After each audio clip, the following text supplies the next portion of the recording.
Hoy agradecemos muchísimo al escritor Omar Nieto, que nos acompaña aquí en DPC. Él nos viene a hablar sobre su libro El juego secreto de Moctezuma. ¿Cómo estás? Muy buenos días. Muy bien, Gracias por estar aquí. muy bien. Estoy muy contento. Mira, aquí está.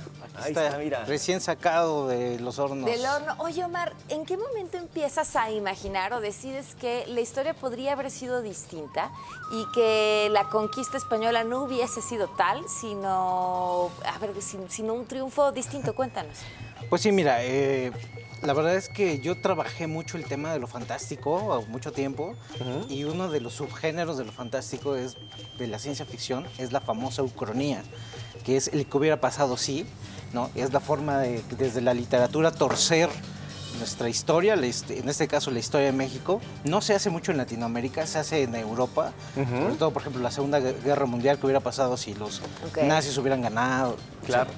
Y faltaba como imaginar la conquista de México y meterse a las fuentes que tenemos, ¿no? No solo españolas, sino también las indígenas, y buscar el huequito donde sí hubiera sido posible, y resulta que sí hubiera sido posible en la realidad, ¿no? Pero esa es la primicia del libro. ¿Qué hubiera pasado si nos hubiéramos tronchado a los españoles? Así es el juego secreto de Moctezuma, o de cómo los españoles perdieron la guerra contra los aztecas, ¿no? Ándale. Y es imaginar cómo hubiera sido.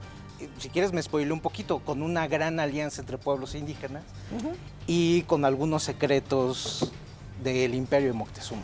Oye, me encanta porque siempre que hablamos de nosotros o imaginamos pues, el México prehispánico, que no era tal, no era México, hablamos de nosotros, cuando nosotros somos pues una mezcla de todo lo que ha sucedido.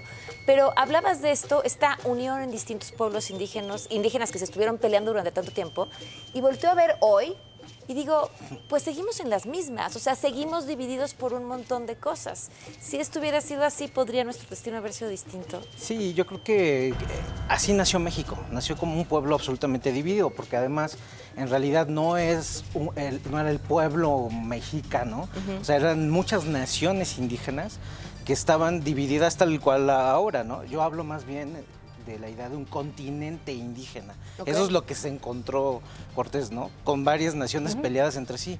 Y él aprovechó muy bien, ¿no? O sea, militarmente era un estratega bastante... Y estas divisiones las utilizó a favor, ¿no? Pero, revisando la historia, resulta que sí, o sea, por ejemplo, los tlaxcaltecas tenían no estaban de acuerdo todos, ¿no? En unirse con Cortés, y Xicoténcatl el joven, por ejemplo, el hijo del gran Xicoténcatl el viejo, coqueteó en la realidad con Cuitláhuac para hacer una gran alianza, y los purépechas también, ahí está en los anales de la historia.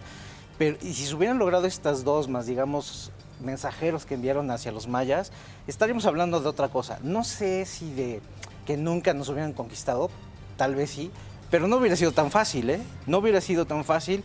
Esto hubiera durado muchas décadas, como sucedió con los chichimecas, con otros pueblos que hasta el siglo siguiente los sometieron.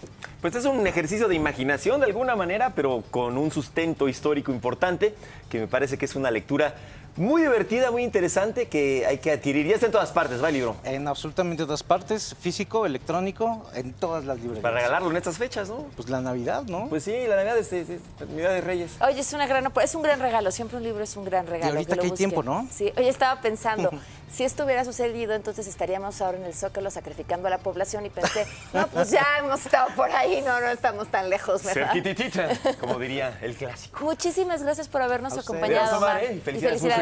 Muchas gracias a ustedes. Gracias.